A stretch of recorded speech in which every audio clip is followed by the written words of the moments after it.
Ladies and gentlemen, federal employees, welcome back to this episode. My name is Dallin, and again, this is Haas Federal Advisors YouTube channel and podcast. If you are a federal employee that wants to retire comfortable and confident and be knowledgeable about your benefits and TSP and taxes and everything that comes with being prepared for retirement, you are in the best spot for you. So we got 3 questions in our Q&A today that we're going to dig into. And if you have a question about your federal benefits, about investing, about taxes, about retiring confident, there's a link in the description below where you can submit those through our website, and you might just be featured on the next episode of Haas Federal Advisors Q&A every Saturday. So without further ado, question 1. They say, if I retire at age 62 and I do a rollover into a traditional IRA, do I pay taxes on the rollover amount? Now, that's not the end of the question, but let me address that. So you can do what they call a rollover or direct transfer from your traditional TSP to a traditional IRA. Now, if you're not familiar with an IRA, long story short, it is similar to your TSP. It's a retirement account, right? And it is also pre-tax, right? Just like your traditional TSP, you put money in and it's pre-tax. When you take it out, that's when you pay taxes. Well, a traditional IRA is the same thing, right? Where you put money in, you get a tax deduction. When you take it out is when you pay taxes. So when you retire, and many federal employees do this, is they move their TSP over to a traditional IRA. They roll it over directly, right? Directly from the TSP, directly to a traditional IRA. And during that transfer, there's no taxes, no penalties, nothing due, right? So that answers the question there. There is no taxes or penalties when doing a direct rollover from the traditional TSP to a traditional IRA.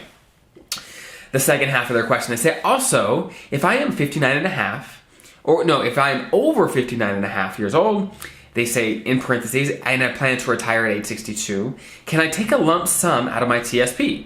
And if so, I don't have to pay a penalty, but I pay taxes, correct? Okay, so this is a great question. So it looks like this federal employee is looking to retire at 62, right? And they may already be over 59 and a half, but long story short, as long as you are over 59 and a half, then you don't have to pay a 10% early penalty from taking money out of your TSP. And that even includes while you're still working. So let's say you're 60 years old, you're still working, right? You can take what they call an age-based in-service withdrawal from your TSP, and you don't pay a penalty. Now, you still have to pay taxes like normal. As long as you're taking money from the traditional TSP, you still got to pay taxes, right? But you don't have to pay a penalty. Now, there is, of course, one nuance, is that if you retire in the year that you turn 55 or later, you can access your TSP without the penalty. Or if you are a special provisions federal employee, that age is actually 50. So the rules kind of change depending on who you are and when you retire. But normally, the requirement is age 59 and a half for IRAs and for most folks, okay? So that answers that question. So let's go to question number 2. They say, I've noticed several websites stating the annual limits on how much you can contribute into a Roth. But I'm confused on how the Roth TSP contributions differ from this. I have been advised via the TSP helpline that I could put up to $26,000 into either the traditional TSP or the Roth TSP. How is this different from the $7,000 limit I read elsewhere? I am nervous to do this because I don't want to have any penalties if I over contribute. So this is actually a misconception and a confusion I see all the time. And basically it's confusing the TSP and the rules associated with the TSP with an IRA, with a Roth IRA or traditional IRA, okay? So this is how it works. Your TSP, they have annual limits where you can only put so much into the traditional TSP or the Roth TSP every year.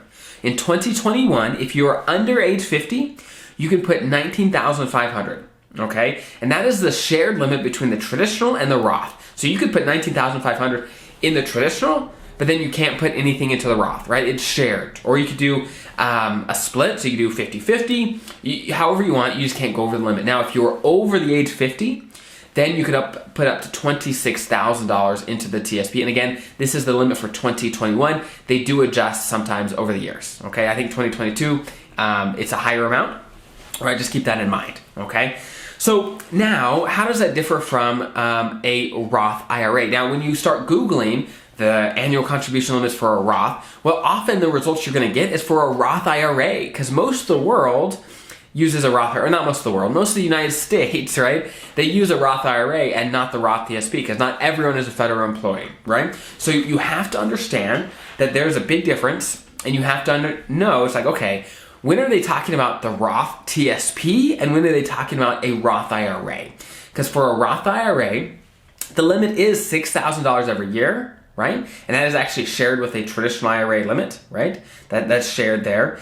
And if you're over 50, it's $7,000. So you can technically put money into a Roth IRA and the Roth TSP, right? But of course, the one nuance there is once your salary is over certain limits, then you can no longer put money directly into a Roth IRA. So that's the one nuance where you can't always use both. You can always, however, use the Roth TSP no matter how high your income is. So hopefully that clears it up. I know sometimes when I answer questions, I bring in more details that maybe is necessary, right? And so hopefully that's not more confusing than it was before, okay? Long story short, you have to understand that the rules for the TSP and an IRA are unique and distinct from each other. And you want to make sure you keep those distinct in your mind as you're reading about them online. Okay. Question number 3. Now, this question made my day. I loved it, at least the first half, right? It was awesome, so I had to feature it here on this episode. They say, hi, Dallin. The impact of your YouTube channel has made on my planning for retirement is incredible. I had resigned myself to working until 67 with very little confidence that I would have enough money to retire. But your always upbeat encouragement and excellent advice has made me looking at hanging it up at 63. Congrats, that is awesome. That's my goal really for this stuff is, hey, I want people to be confident and potentially retire early. If they run their numbers and say, hey, I can actually retire earlier than I thought. That is amazing. Okay, they say, this is their actual question, okay? They say, my question is about Social Security. My wife worked for about 10 years and then quit to have our sons and didn't return to work. Our plan is for her to begin taking Social Security when she is 62, and I would begin Social Security at 67.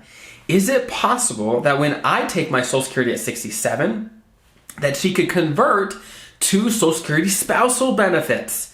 It would be more than double her monthly Social Security. Thanks again for all you do. Okay. Great question. So this has to do again with Social Security. And there's 2 big pieces to this that you have to understand this question. So there are a couple different, the Social Security program is immense. There's a lot of pieces to it. But the 2 pieces that are relevant here is whenever you work and you have worked for about 10 years, right? Then you are eligible to receive a Social Security benefit based on your own working history. Okay, your own working history, right? And for you as a federal employee, most of you are going to fall into that boat. Now, many of your spouses potentially, maybe they stayed home with the kids, whatever it is, not everyone has those 10 years. Now, if they do have 10 years, then they can get some on their own working history. And that is what this question asks is, hey, my wife is actually going to start her benefits at 62. She has just 10 years, so her benefit's not going to be very big, but she can get a benefit, and she's going to get that. Now, the husband in this case, or the federal employee, right, is going to then start his benefits at 67. And the question is, can the wife then switch to spousal benefits? So you have to understand spousal benefits as well to understand this question. So spousal benefits is actually the fact that the spouse of a working person actually can be eligible for benefits based on the working person's working history. Okay, so even if you didn't work at all, you may be eligible for a benefit just based on your spouse's working history. And this is how it works. Basically, if let's say a couple is the same age, the exact same, let's say they're both 62. Let's say the wife takes her Social Security. It's not very big because she only worked for 10 years, let's say, okay. Then she'll continue taking her own benefit. But when, let's say, the husband takes his benefits, let's say at 67, then what the Social Security Administration is going to do is they're like, oh, now that the husband, the person that's been working longer, is taking their benefits, then the spouse is actually potentially eligible for spousal benefits as well. And they're going to look, which one's bigger? Is it bigger for the, let's say, wife in this case, to take her own benefits, or is it bigger, is the benefit bigger to taking spousal benefits? And if the spousal benefit is bigger, they will automatically switch it over from her own benefits to spousal benefits. So to answer the question specifically is, hey, can we switch over when I start my benefits to spousal benefits for my wife? The answer is yes, and you don't have to do anything. The Social Security Administration is going to switch it over automatically when they know that the husband then filed. So long story short, the spouse that didn't work very much can get spousal benefits based on the working person's history, but the working person has to have already filed for benefits for the spouse to get spousal benefits. So again, if you're not familiar with Social Security, that can be really confusing, right? I have tons of videos on Social Security, and honestly, for you as a federal employee, it is so crucial that you understand how it works and when you should file, how it works if you retire or file early at 62, how it works if you retire late at 70. Especially if you're married, it becomes even more crucial to make sure that you and your spouse are taken care of for your entire life. So I got tons of videos, and a great way to find my content on this, if you go to my website at hawsfederaladvisors.com, up at the top there is articles by topic, okay? And there's about 6 or 7 different topics that I normally do articles about, whether it's Social Security, whether it's your TSP, whether it's taxes, whether it's retirement planning, whatever it is. There's a bunch of different topics, right?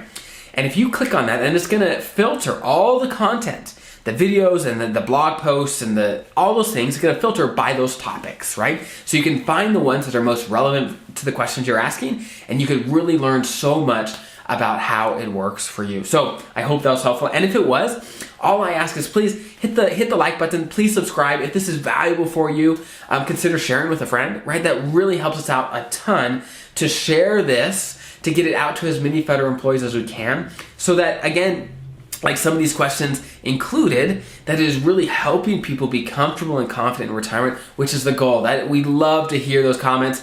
It really makes our day. So have an incredible rest of your day. We'll see you next time.